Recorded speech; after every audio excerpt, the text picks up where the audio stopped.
Hello everyone, my name is Brian, and my digital story will be focusing on the nonverbal communication differences between the American and the Japanese, and how each of their cultures heavily influence the way they perform gestures, facial emotions, and haptics.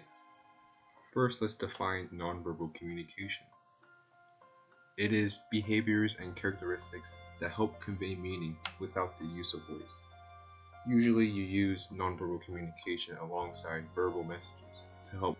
A lot of people think that the meaning of what someone says comes from the word itself, but realistically it actually comes from the nonverbal cues. A nonverbal communication scholar, Judy Bergen, said that 65 to 70% of a meaning comes from nonverbal cues. This means that if you want to understand someone's message, you really do have to pay attention to what they're doing rather than the words they're saying. Gestures is the movement of some part of the body to communicate a meaning. An example of this is a simple wave of the hand to communicate the meaning of hi or bye. Now let's talk about the difference in the use of gestures between Japan and America. The OK sign in Japan means money. However, in America, it means something that is acceptable. This means that using the OK in Japan is a very rude thing, while in America it just says OK. The use of gestures in both these countries are also very different. The way to introduce yourself in a corporate environment is to give out your business card. However, it's not just as easy as just giving your business card. They must be high quality and in English. You must give it with both hands while in a slight bow. And the card itself must be respected and not be damaged.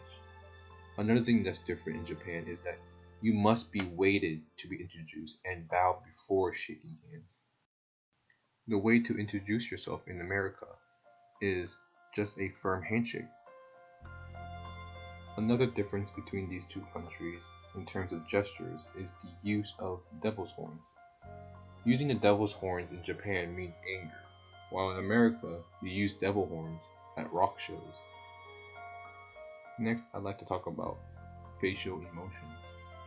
Japan and America are very different in the way they communicate. Japan is considered a high context culture, while America is considered a medium context culture. A high context culture means that people in that country heavily rely on nonverbal cues, whereas a low context culture heavily relies on the word itself. What this means is that in general, Japanese people are likely to not say what they are feeling, but rather through subtle emotional cues such as a smile. Americans are more likely to say what they mean to communicate. Next, I'd like to talk about haptics. Another difference between these two countries is their use of haptics. Haptics is the degree to which people use touch. Japan is considered a low contact culture. This means that people respect other people's spaces and are not as touchy to strangers and family. Americans are considered a medium contact culture. This means they use touch, but they also respect other people's space. Japan with the use of touch is very businesslike, even with close friends. In Japan, they require a lot of personal space when in an uncrowded area. When it is crowded, they will accept less space. Another difference in haptics is that touching a child's head is actually sacred. You shouldn't do that in Japan. Also, another thing is that hugs are only for family or very close friends.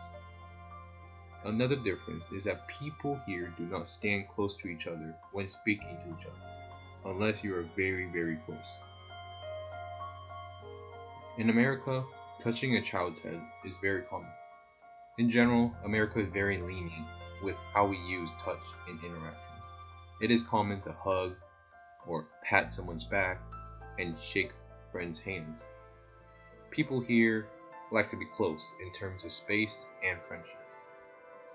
To conclude, because Japan is a high context culture and a low contact culture, it really does affect how they perform nonverbal communication.